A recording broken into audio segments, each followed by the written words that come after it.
What's up everyone, Influenced LA here, and today we decided to rank all the live-action X-Men movies that have come out over the course of the past 20 plus years. 20th Century Fox was the original distributor of all those movies, but of course they were purchased by Disney in 2019. With some buzz surrounding the potential future of the X-Men/Mutants in the MCU heating up, we went back and rewatched the 7 original X-Men team-up movies. We did not include X-Men Origins Wolverine, Deadpool 1 or 2, The Wolverine, or Logan, because those were meant to be more solo movies than team-up movies. Now, before we get into our rankings, if you could like this video and subscribe, we're doing a special giveaway once we hit 1,000 subscribers. The feedback and interaction on our recent videos have been awesome, and we love getting a chance to interact with everyone. So make sure to leave some comments down below, and the more videos you comment on will give you a better chance to win. Now, with rumors and reports picking up steam over the past week that Marvel Studios president Kevin Feige is already planning the next MCU saga to follow the multiverse saga, with the word being that the plan will be to have the entire saga focus on mutants in the MCU. It would include multiple movies and series focusing on different mutants, and would most likely include some team-up movies such as the X-Men. Daniel RPK, one of the more trusted insiders with a credible history of breaking true future plans at Marvel Studios, was the first to report that. So if it is to be believed, it could still be a while till we have the X-Men in the MCU. Well, until they do arrive, we can at least enjoy the 7 original X-Men movies made by 20th Century Fox on Disney+. And if you're not sure which ones you might enjoy, stay tuned through the rest of this video so you can learn a little bit more about each one.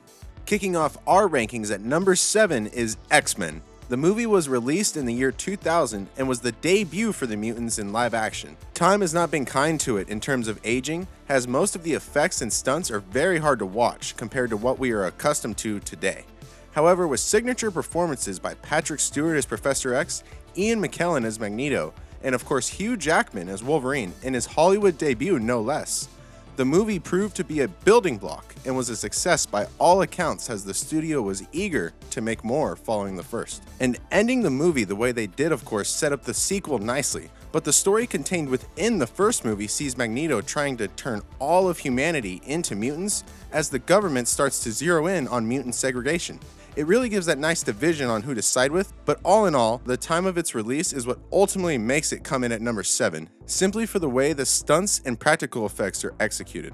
Coming in at number 6 on our rankings is X-Men Dark Phoenix. The most recent and last X-Men movie to release, it debuted in 2019 and currently sits at a 22% Rotten Tomatoes score. This movie is widely regarded as the worst in the X-Men lineage. However, actually watching the movie, even though at times certain aspects can be questioned, overall the special effects are top-notch.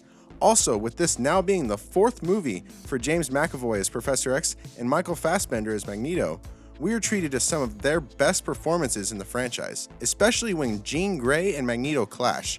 There's one particular scene with a helicopter that gives real Darth Vader vibes that takes the tone of the movie to another level. Too many storylines fall short, however, as a lot of it feels rushed throughout the movie, and the finale is slightly underwhelming in the end.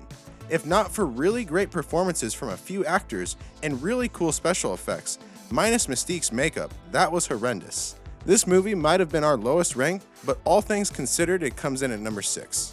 Our number 5 ranking is X2 X-Men United, which was released in 2003. The direct follow-up to the first X-Men film saw a vast improvement in terms of stunts and special effects.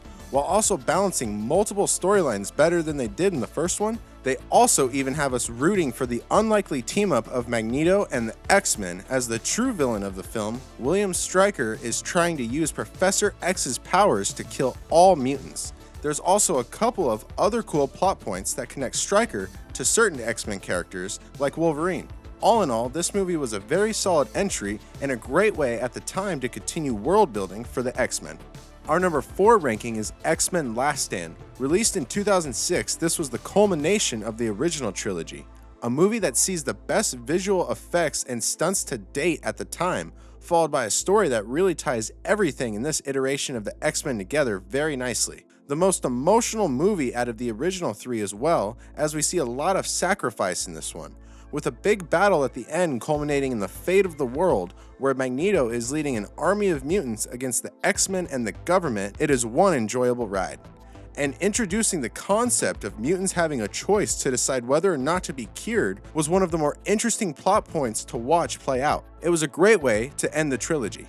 Our number 3 ranking is X-Men First Class, the official prequel of sorts for the X-Men, released in 2011, and it was the first time we saw a new live-action Professor X and Magneto, as well as a new Mystique, played by Jennifer Lawrence. Whenever going back in the past to tell stories about characters we already know about, it could be difficult, but that simply wasn't the case in this movie. It's actually refreshing to see Michael Fassbender's take on Magneto play out, and watch his true origins unfold.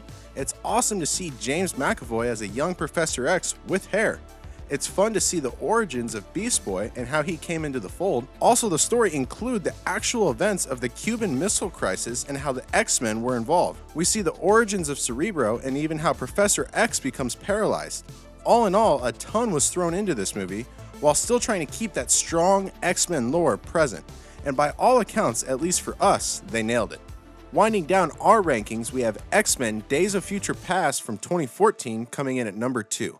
The movie that saw every generation of X-Men come together to save the world. It was by all accounts the biggest movie they could do at the time, and it delivered on most accounts. The concept of the story was a little disheartening, as it essentially decanonized every X-Men movie that came out before X-Men First Class. It was due to X-Men from the future, including Wolverine, Professor X, Magneto, Storm, and others trying to send a message back in time to their younger selves to stop an event from taking place that will one day lead to the end of the world. With awesome interactions between Hugh Jackman and the newer cast of X-Men, the movie is insanely fun to watch, and even features the debut of Evan Peters as Quicksilver, which to this day still has 2 of the best scenes in any comic book movie franchise of all time.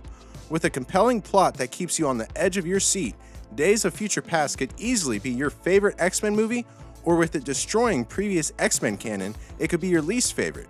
For us, it comes in at number 2 because of how they are able to give so much more depth to what we knew before, while also opening up new opportunities to tell different stories in the future.